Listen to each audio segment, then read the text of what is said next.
kami ingin menyampaikan beberapa hal sehubungan dengan adanya pernyataan dari Hotman Paris Hutapea di Instagramnya yang menuduh saya sebagai Ketua Umum Pradi, ya, dia menuduh saya seakan-akan saya menyatakan di media massa advokat yang memamerkan harta dan kemewahan itu seakan-akan melanggar kode etik. Ini pertanyaan pertamanya. Pertanyaan keduanya adalah, menurut dia, saya meminta Dewan Kehormatan memeriksa advokat tersebut. Nah, ini pernyataan Hotman Paris. Terus terang aja, kami perlu membuat konversi pers ini karena apa yang diucapkan oleh Hotman Paris itu, pertama saya katakan tidak benar. Ya, artinya saya baik secara pribadi maupun sebagai Ketua Umum Pradi tidak pernah menyatakan hal tersebut. Ya.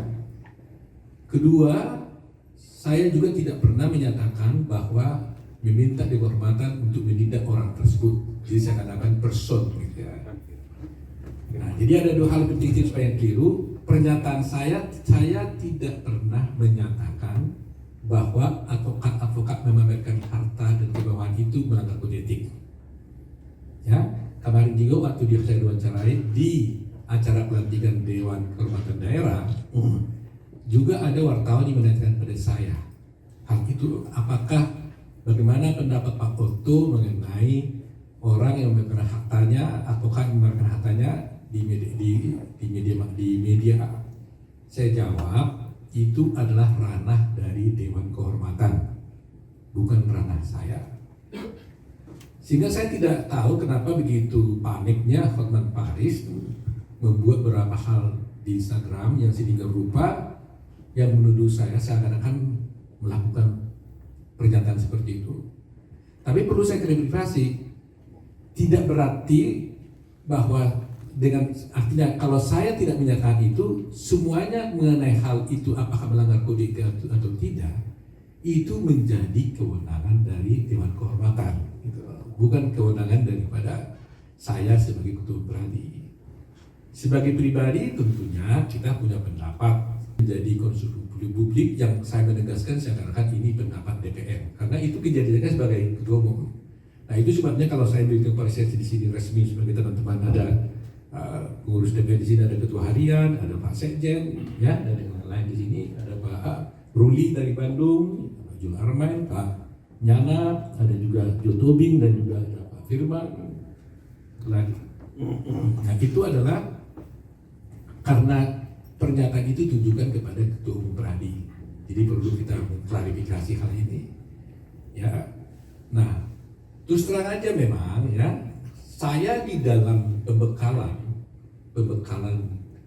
advokat dimanapun sejak dari berapa puluh tahun yang lalu, ya, selalu saya berupaya sebagai Ketua Umum Pradi mempunyai kewajiban, ya, memberikan edukasi dan pembekalan kepada calon-calon advokat yang baru, calon advokat dan advokat baru mengenai bagaimana sebenarnya menjadi seorang advokat yang baik itu, yang benar itu, menurut pandangan Pradi.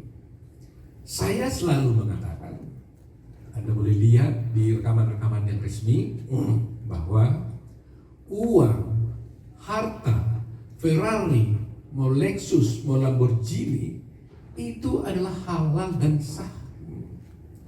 Uang sangat perlu, karena salah satu syarat kebahagiaan pun adalah uang. Salah satu syarat, bukan utama. Gitu. Jadi itu tidak ada masalah dengan harta dan harta dan uang tersebut. Karena apa? Uang, harta itu merupakan konsekuensi logis dari seorang advokat yang melakukan tugasnya. Kalau advokat itu berprestasi baik, berkualitas baik, maka tentunya otomatis legal fee, penghargaan klien pun akan semakin besar kepada si advokat tersebut. Kalau kualitasnya segini, ya tentunya legal fee-nya juga segini penghargaannya. Kalau kualitasnya besar, ya tentunya legal fee-nya akan besar. Itu konsekuensi logis. Jadi kalau dia punya Ferrari, Lamborghini, Lexus atau apapun yang mewah-mewah, itu konsekuensi logis dan tidak ada masalah dengan itu.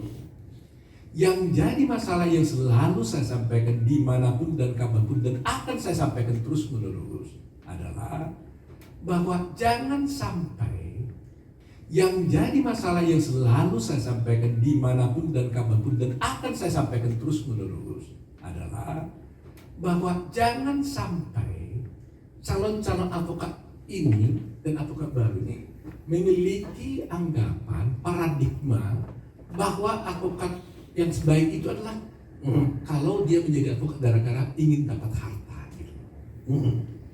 Jadi jangan sampai orang jadi advokat ingin mendapatkan supaya saya dapat uang, dapat mobil mewah gitu. Nggak boleh. Uang apa perlu. Tapi paradigmanya dia, cara berpikirnya dia, tetaplah dia menjadi advokat adalah untuk menegakkan hukum dan keadilan. Persoalan ketika dia menegakkan hukum dan keadilan akan mendapatkan balas jasa atau merupakan penghargaan dari kliennya sehingga dia dapat uang, itu merupakan konsekuensi logis yang diperolehnya. Jadi tidak ada masalah seperti itu. Tapi yang selalu saya tekankan dan akan saya sampaikan terus menerus, jangan sampai ada advokat baru atau calon advokat itu mempunyai cara berpikir yang keliru. Jangan sampai dia ingin menjadi advokat gara-gara ingin kaya, ingin uang. Kenapa? Karena kalau sampai dia ingin menjadi advokat gara ingin kaya dan mobil mewah, maka paradigma seperti tersebut akan berpotensi dia nanti akan menghalalkan cara untuk mendapatkan uang. Sehingga dalam pikiran dia itu apapun adalah uang terus, sehingga dia bisa berpotensi menyalahgunakan apapun untuk itu. Tetapi di benak dia haruslah tetap adalah saya jadi advokat menjadi menegakkan hukum dan kebenaran. Itu menjadi paradigma yang harus kami sampaikan secara terus-menerus, dan itu adalah merupakan kewajiban saya sebagai ketua umum Peradi. Jadi saya berbicara di situ adalah sebagai ketua umum Peradi harus memberikan edukasi kepada calon-calon advokat atau advokat baru dan akan harus memberikan bekal kepada mereka di dalam memulai praktek sebagai pengacara. Ini yang perlu kami sampaikan agar masyarakat paham kenapa kita kemarin itu melakukan peresmian pelantikan anggota Dewan Kehormatan Daerah. Di sana saya tekankan kehormatan martabat advokat itu terletak dari itu bisa ditegakkan oleh Dewan Kehormatan. Kalau Dewan Kehormatannya itu mati dan tidak melaksanakan kepada calon-calon advokat atau advokat baru dan akan harus memberikan bekal kepada mereka di dalam memulai praktek sebagai pengacara. Ini yang perlu kami sampaikan agar masyarakat paham kenapa kita kemarin itu melakukan peresmian pelantikan anggota Dewan Kehormatan Daerah. Di sana saya tekankan kehormatan martabat advokat itu terletak dari itu bisa ditegakkan oleh Dewan Kehormatan. Kalau Dewan Kehormatannya itu mati dan tidak menegakkan kode etik, maka kehormatan advokat itu nggak bisa ditegakkan. Itu pernyataan-pernyataan kita di dalam pidato saya. Jadi kalau boleh ibu bapak sekalian lihat, nanti saya boleh share, bila perlu saya masukkan di YouTube saya, bila perlu bagaimana konten pernyataan saya tentang hal itu. Ya nanti akan saya share kepada ibu bapak sekalian bagaimana pidato saya menjelaskan hal ini. Dan saya akan katakan kami akan tetap terus berseru, terus akan memperjuangkan ini untuk bisa memberikan edukasi kepada para advokat-advokat baru yang pada khususnya dan utamanya kepada calon-calon advokat. Karena apa? Kami ini banyak sekali dituduh gitu. Masyarakat yang menuduh kami. dianggap kami ini terlalu hedonis katanya. Nah, jadi untuk bisa menghindari pemahaman yang keliru tentang itu, maka kami terus harus berupaya untuk bisa menjelaskan ini kepada calon-calon partner itu. Itu yang paling yang kita hanya ingin mengklarifikasi itu aja. Tetapi kalau ada teman-teman mau menyampaikan hal yang lain, kami juga siap untuk mendengarkannya. Tapi bagi kami yang penting hanya itu aja. Kami tidak pernah menyatakan hal seperti itu. Nah, atau mungkin satu saya tambahkan lagi. Memang ada di media massa, ya ini perlu ini, yang menulis seperti itu, ya seperti yang dikatakan oleh Hotman itu.